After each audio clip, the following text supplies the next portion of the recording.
போஸோட உண்மை முகம் தெரிஞ்சு காவியா இந்த கல்யாணத்தை நிப்பாட்டி போஸ் முகத்துல கரிய பூசினா நல்லா இருக்கும்னு நீங்க நினைச்சீங்கன்னா இந்த வீடியோக்கு ஒரு லைக் பண்ணுங்க.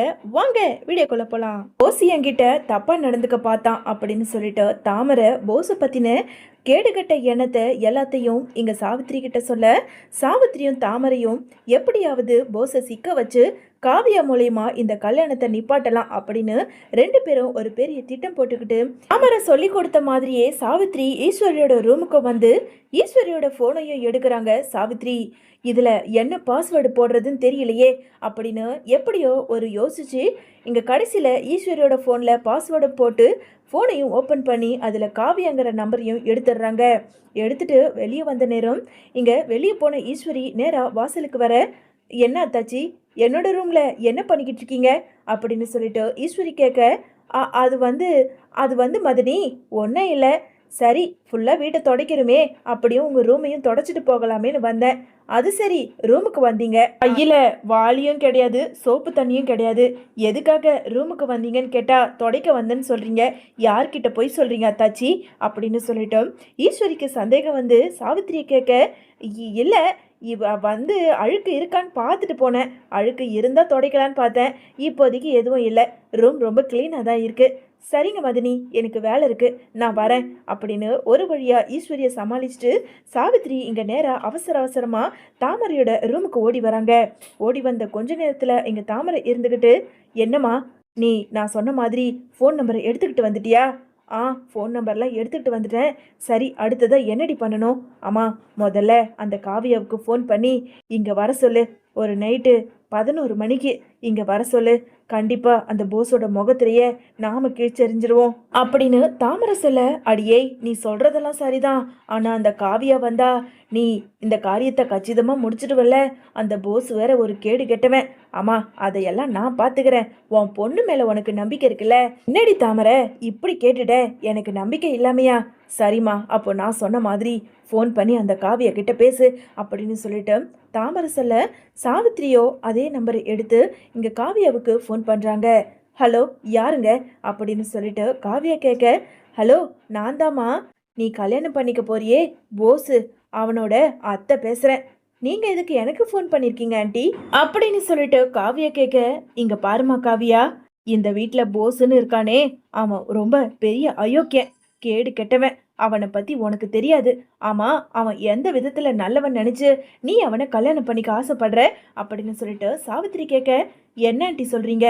ஆமாம்மா அவன் சரியான பொம்பளை பொறுக்கி, உனக்கு தெரியுமா அவன் என் பொண்ணுக்கிட்டேயே தப்பாக நடந்துக்க பார்த்தான். உன்னை பார்க்க என் பொண்ணு வயசு மாதிரி தெரியுது, உன்னோட வாழ்க்கை நல்லபடியாக இருக்கணும், ஏற்கனவே உனக்கு ஒரு வாழ்க்கை அமைஞ்சும் அது சரியில்லை, இப்போ 2வது வாழ்க்கையை நீ தேர்ந்தெடுக்க போகிற, இந்த வாழ்க்கையும் உனக்கு சரி வராதுமா, அதனால தான் முன்னாடியே உன்னோட வாழ்க்கையை நீ காப்பாற்றிக்க அப்படின்னு சொல்லிட்டு இங்கே சாவித்திரி சொல்ல, ஆண்டி நீங்கள் சொல்கிறது எனக்கு கொஞ்சம் கூட புரியவே இல்லை, போஸ் ரொம்ப நல்லவன், அப்படி இருக்கும்போது நீங்கள் எதுக்காக அவனை பற்றி தப்பாக பேசுகிறீங்க?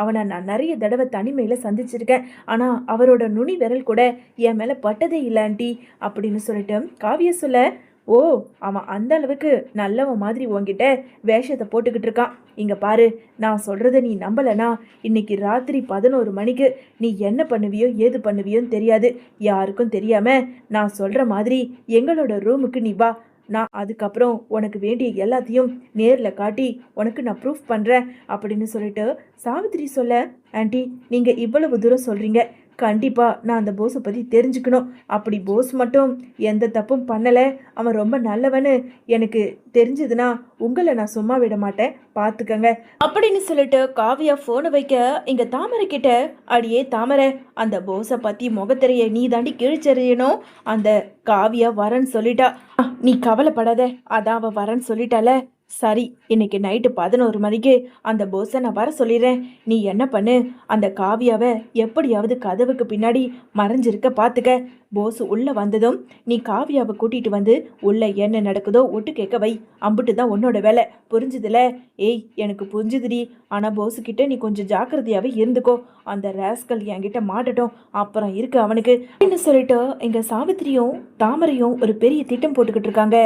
எப்பவும் போல நைட்டு 11 மணி ஆக கொஞ்ச நேரத்தில் அங்கே தாமரை திட்டம் போட்ட மாதிரியே போஸுக்கு ஃபோன் பண்ணுறாங்க. மாமா அம்மா தூங்க போயிட்டாங்க, நீங்க இப்போ வரீங்களா அப்படின்னு சொல்லிட்டு இங்க தாமரை கேட்க, என்ன தாமரை சொல்ற? அத்தை தூங்க போயிட்டாங்களா? சரி சரி, யாருக்கும் தெரியாம நான் வரேன் அப்படின்னு சொன்ன போஸ் கொஞ்ச நேரத்துல அங்க தாமரையோட ரூமுக்கு போறாங்க. இன்னொரு பக்கம் ரூமுக்கு வெளியே காத்துக்கிட்டு இருந்த, மறைஞ்சு பார்த்துக்கிட்டு இருந்த சாவித்திரிக்கு இன்னமும் இந்த காவியா வரலையே அப்படின்னு வாசலையை எட்டி எட்டி பார்க்க, அந்த நேரம் யாருக்கும் தெரியாம காவியா உள்ள வர வேக வேகமா போய் இங்க சாவித்திரி, காவியா காவியா, என்ன இம்புட்டு நேரம், சீக்கிரமா வா அப்படின்னு சொல்லிட்டு யாருக்கும் தெரியாம வந்த காவியாவோட கையை பிடிச்சி நேரா இங்க தாமரையோட ரூமுக்கு கூட்டிட்டு போய் வாசலுக்கு வெளியே நின்று, காவியா உன்னோட போஸ் இதோ இந்த ரூமுக்குள்ள தான் இருக்கான், அவன் எப்பேற்பட்ட அயோக்கியங்கிறத நீயே உன் கண்ணால பாரு அப்படின்னு சொல்லிட்டு ரூமுக்கு வெளியே மறைஞ்சிருந்து உள்ள நடக்கிறதையும் ஒட்டு கேட்க வைக்கிறாங்க. கொஞ்ச நேரத்துல உள்ள போன போஸுமே இங்க எல்லை மீறி தாமரை கிட்ட நடந்துகிட்டு இருக்க. உடனே தாமரையோ, மாமா வேண்டாம் மாமா, எனக்கு என்னமோ பயமா இருக்கு, ஒருவேளை நான் எங்கள் அம்மா கிட்டேயும் உங்கள் அம்மா கிட்டேயும் மாட்டிக்கிட்டா பெரிய பிரச்சனை, நாளைக்கு காலையில் நீங்கள் கல்யாணத்தை வச்சுக்கிட்டு என்கிட்ட இப்படியெல்லாம் நடந்துக்கிறது பெரிய தப்பு மாமா, வேணும்னா நம்ம வீட்டில் மாமா கிட்ட சொல்லுவோம், ராஜாங்க மாமா கிட்ட சொன்னால் நமக்கு கல்யாணம் பண்ணி வச்சுருவாங்க அப்படின்னு சொல்லிட்டேன். இங்கே தாமரை சொல்ல, இல்லை இல்லை தாமரை, கண்டிப்பாக என் வீட்டில் நான் எவ்வளவோ எடுத்து சொல்லிட்டேன், தாமரையை தான் எனக்கு பிடிக்கும், அவளையே நான் கல்யாணம் பண்ணிக்கிறேன்னு, ஆனால் எங்கள் வீட்டில் என் அம்மா சொல்கிறதே கேட்கவே மாட்டேங்கிறாங்க, அதுவும் இல்லை கண்டிப்பாக பெரியப்பாவும் ஒத்துக்கவே மாட்டார். தாமரை இப்போதைக்கு எனக்கு பிடிச்ச மாதிரி கொஞ்சம் அட்ஜஸ்ட் பண்ணிக்க, அதுக்கப்புறம் கூட நான் போய் என் அம்மா கிட்ட சொல்லி அந்த காவியாவை பிடிக்கலன்னு சொல்லிடுறேன் அப்படின்னு சொல்லிட்டோம். இங்கே போஸ் தாமரை கிட்ட சொல்லிக்கிட்டு இருக்க. அப்படியே தாமரையை இங்கே தொடவும் ஆரம்பிக்க கொஞ்ச நேரத்தில் இங்கே தாமரையோ, விடுங்க மாமா வேண்டாம் மாமா அப்படின்னு சொல்ல, உடனே கோபம் வந்து கதவை திறந்துக்கிட்டு காவியா தாமரையோட ரூமுக்குள்ள வர, இங்க காவியாவை பார்த்ததும் அங்க இருந்த போஸுக்கு அப்படியே அதிர்ச்சியாகி கதி கலங்கி போய் நின்னுக்கிட்டு இருக்காரு. என்ன, நான் இங்க வருவேன்னு நீ கொஞ்சம் கூட எதிர்பார்க்கல அப்படின்னு சொல்லிட்டு காவியா கேட்க, அது வந்து காவியா, சி வாய முடு, நாளைக்கு காலையில் கல்யாணத்தை வச்சுக்கிட்டு இப்படி இந்த பொண்ணு கூட வெக்கமாவே இல்லையா உனக்கு அப்படின்னு சொல்லிட்டு காவியா கேட்க, இல்லை காவியா அதெல்லாம் ஒன்றும் இல்லை, நான் தாமரை கிட்ட சும்மா பேச வந்தேன், எனக்கு தாமரை சின்ன வயசுலேருந்து தெரியுமா, அதனால தான் அவகிட்ட பேசுறதுக்காக வந்தேன் அப்படின்னு சொல்லிட்டு போஸ் இங்கே சமாளிக்க, இங்கே பாரு, நீ எவ்வளவு பொய் வேணாலும் சொல்லிக்கோ, ஆனால் நான் எதையும் நம்புறதா இல்லை. என்ன, ஒரு பொண்ணுக்கிட்ட நைட்டு 11 மணிக்கு பேசுறதுக்கு தான் அவளோட ரூமுக்கு யாரும் இல்லாமல் வருவியா?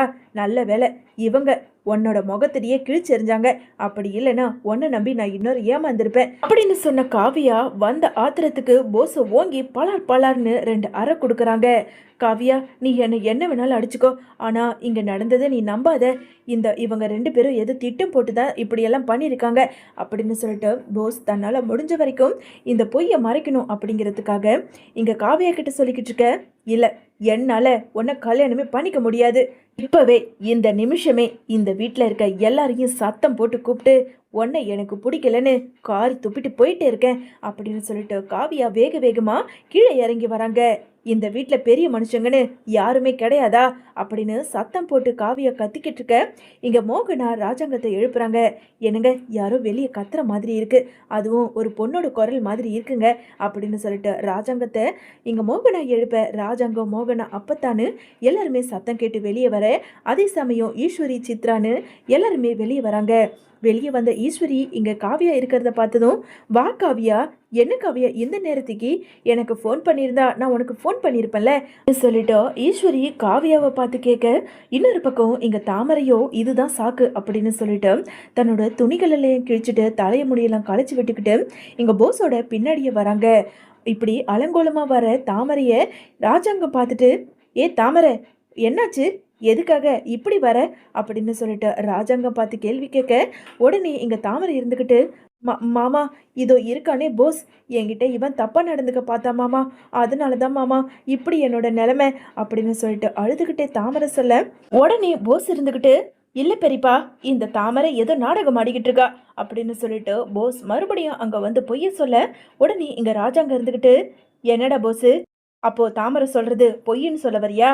ஆமா, ஏமா காவியா, நீ எதுக்காகமா இந்த வீட்டுக்குள்ள வந்த அப்படின்னு சொல்லிட்டு இங்க ராஜாங்க கேட்க, அப்படி கேளுங்க, ஏன்னா இந்த வீட்டில் எனக்கு இந்த போஸ் இப்படி ஒரு கேடு கெட்டவன்றதை நாங்கள் நிரூபிச்சு காட்டுறோன்னு சொல்லிட்டு முன்னாடியே இதோ இருக்காங்களே அவங்க தான் எனக்கு ஃபோன் பண்ணி இங்க வர சொன்னாங்க.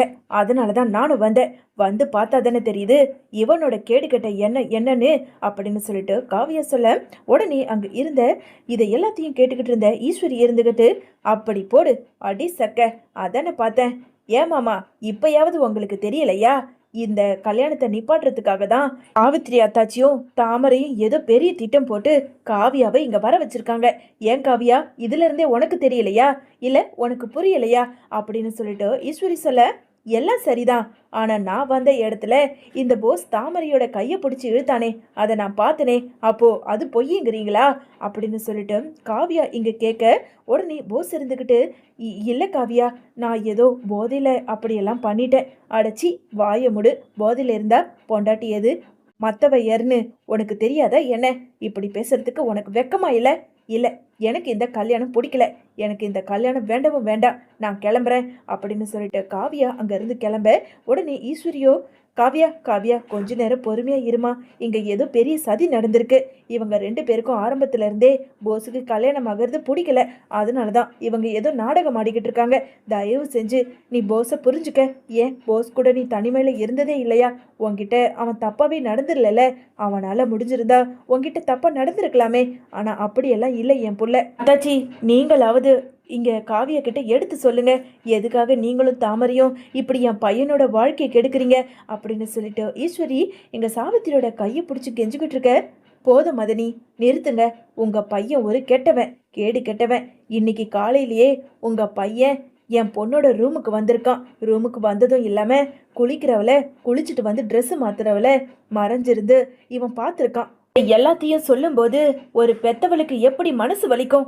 அதனாலதான் என் பொண்ணுகிட்டயே இவன் இவ்வளோ கேடுகட்ட வேலையை பார்த்துருக்கானா, அப்போ கண்டிப்பா அந்த காவியாவை மட்டும் நல்லாவை வச்சு பார்த்துப்பான். அதனால தானே காவியாவை வர வச்சு காவியாவுக்கு உண்மை தெரியட்டும்னு சொல்லி நாங்க இப்படியெல்லாம் பண்ணோம். ஆனா போஸ் தாமரை கிட்ட நடந்துக்கிறது தப்பு தான், தப்பான விஷயம்தான் அப்படின்னு சொல்லிட்டு இங்க சாவித்திரி சொல்ல, இங்க ராஜாங்கத்துக்கு கோபம் வந்து, அடைச்சி உனக்கு போய் ஒரு பொண்ணை பார்த்து கல்யாணம் பண்ணி வைக்கணும்னு நினைச்சேன் பத்தியா? எல்லாம் என்ன சொல்லணும்? ஏ ஈஸ்வரி, உன் பிள்ளைய என்ன வளர்த்து வச்சிருக்க? இன்னொரு தடவை இந்த கல்யாணத்தை நடத்தணும் கொள்ளணும்னு யாரும் எதுவும் பேசக்கூடாது. ஏற்கனவே மலரோட வாழ்க்கையை கெடுத்துட்டு, சரி ஏதோ இந்த குடும்பத்துக்கு நல்லது பண்ணியிருக்கானே அப்படின்னு சொல்லிட்டு இந்த வீட்டுக்குள்ள விட்டு இவனுக்கு ஒரு கல்யாணத்தை ஏற்பாடு பண்ணலாம்னு சொல்லிட்டு நானும் ஏதோ கல்யாணத்தை பண்ணலான்னு பார்த்தா, கடைசியில இப்படி ஒரு கேடுகெட்ட வேலையை பார்த்து வச்சிருக்கே. நம்ம வீட்டுல இருக்க பொண்ணுக்கே ஒரு பாதுகாப்பு இல்லாம இருக்கு. இங்க பாரு ஈஸ்வரி, தாமரைங்கிறதுனால அவ பொறுத்து போயிருக்கா. இதுவே வேற ஒரு பொண்ணா இருந்தா கண்டிப்பா போஸோட நிலைமை என்ன ஆயிருக்கும்னு தெரியும்ல. இங்க பாருடா, இன்னொரு தடவை கல்யாணம் அது இதுன்னு ஏதாவது பேச்சு எடுத்துக்கிட்டு என்கிட்ட வந்தீங்கன்னு வச்சுக்கோங்க, அதுக்கப்புறம் நான் மனுஷனா இருக்க மாட்டேன் அப்படின்னு சொன்ன ராஜாங்கம் வந்திருந்த காவியாவை நல்லபடியா கார் ஏற்றி வழி அனுப்பி வச்சுட்டு இங்க போஸை நல்லா வெளுத்து வாங்கிட்டு இந்த கல்யாணத்தையும் நிப்பாட்டிடுறாரு.